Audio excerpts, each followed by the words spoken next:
Let me tell you something most people never talk about openly. When a man finds the woman he wants to spend the rest of his life with, it rarely happens the way movies make it look. There's no slow motion moment with a perfect soundtrack. No lightning bolt. Most of the time, he doesn't even fully understand what's happening inside him until it's already happened.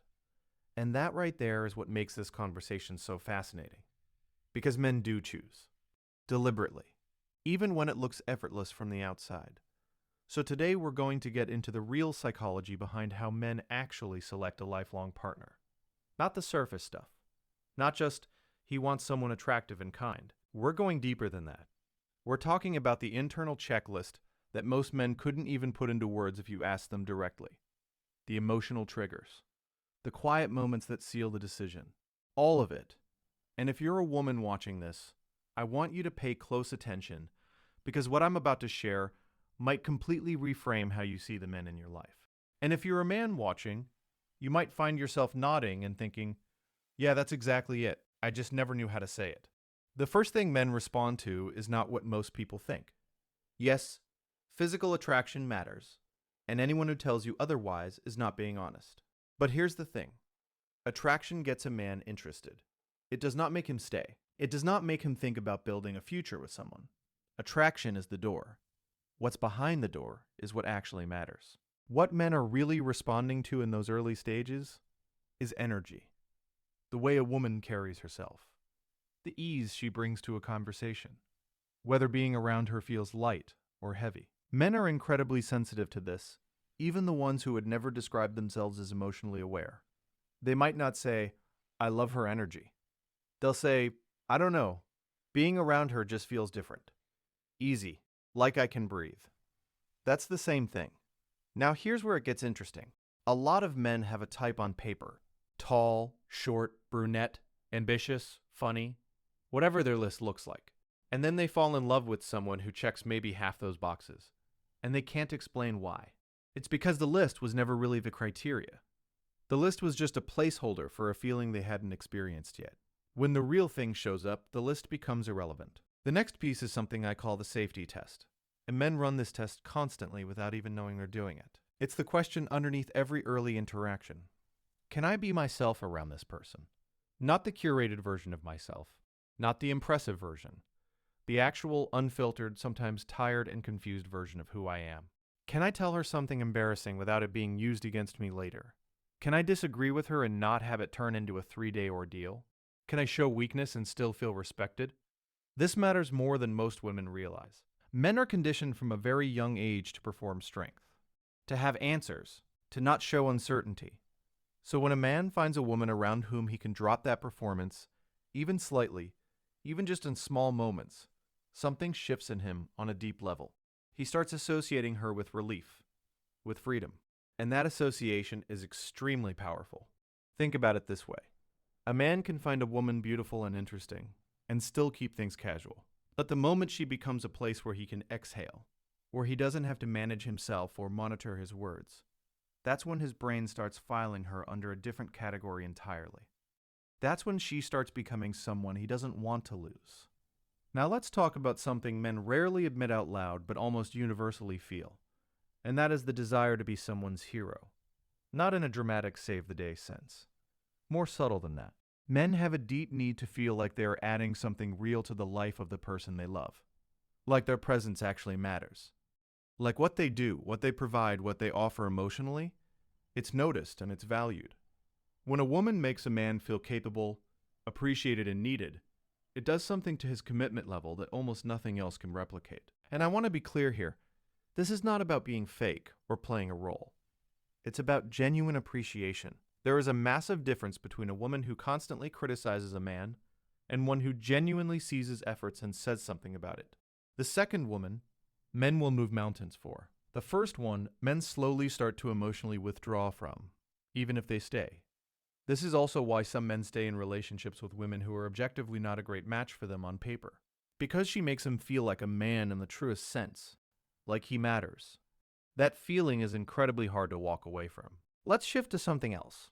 Shared laughter. I know that sounds simple, but do not underestimate it. When two people genuinely make each other laugh, and I mean real laughter, not polite chuckling, Not laughing because you feel like you should, but the kind that sneaks up on you and you can't control. That is one of the strongest bonding mechanisms that exists. Men remember that. Long after the date ends, long after other details fade, they remember how much they laughed. Humor signals compatibility on a deeper level. It means you're wired similarly. It means you find the same things absurd, or clever, or ridiculous. It means there's a shared world between you, and that shared world is actually the foundation of intimacy. Not just physical intimacy, real intimacy, the kind that lasts. Now I want to talk about something that's a little more uncomfortable but very important. Men are watching how a woman treats other people, not just how she treats him. When they're out at a restaurant, is she rude to the waiter? How does she talk about her friends when they're not in the room? How does she handle frustration in public? Does she treat strangers with basic dignity? Or does she not seem to notice them at all? A man who is serious about a future is not just evaluating a girlfriend. He is evaluating a partner. Someone who will be around his family. Someone who might one day be the mother of his kids. Someone whose character will be woven into the fabric of his daily life. So he watches. And the character she shows when she thinks it doesn't count, that's the character he believes is real. There's also the question of how a woman handles conflict, because every relationship has it eventually. Men who have been in relationships before know that the beginning is easy. The real question is what happens when things get hard. Can she fight without being cruel? Can she express hurt without becoming a hurricane? Can she hear his perspective even when she's upset? Men who are serious about commitment are paying close attention to this, because they know that conflict resolution is basically a preview of what the next 30 years might look like. Here's something else worth understanding. Men are incredibly drawn to women who have their own thing going on, their own ambitions, their own passions that have nothing to do with the relationship. This is partly attraction, yes. A woman who has her own life is just more interesting. But it's also about something deeper. A man doesn't want to be someone's entire world. That kind of pressure, being responsible for another person's happiness completely, is suffocating. When a woman has her own identity outside of the relationship, it tells a man that she is choosing to be with him, not that she needs to be. And being chosen feels entirely different than being needed. One feels like a gift. The other feels like a weight. Now let's get into the moment most men can actually identify, even if they couldn't predict it in advance. The moment things shift from, "I like her a lot," to "I can't imagine my life without her." It almost always happens in an ordinary moment. Not a grand gesture. Not a vacation. Something small. She's sitting across from him reading, and he looks up and thinks something he's never thought before.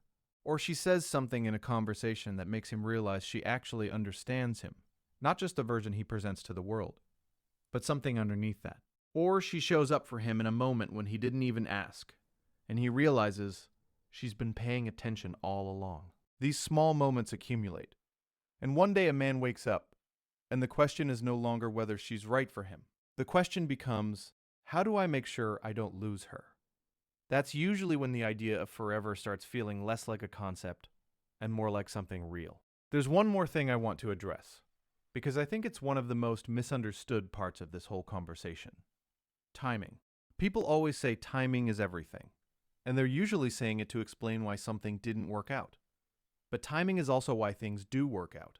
A man who meets the right woman at a point in his life when he's ready, when he's done the growing he needed to do, when he knows who he is and what he actually wants, that man is capable of a depth of commitment that might have been completely unavailable to him even 2 years earlier. This is why the same man who seemed emotionally unavailable with one woman can turn around and be fully present and devoted with the next. It's not always about who she is. Sometimes it's about where he was. And sometimes it's the combination of both, the right woman and the right moment colliding. And neither one could have worked without the other. So what's the takeaway from all of this?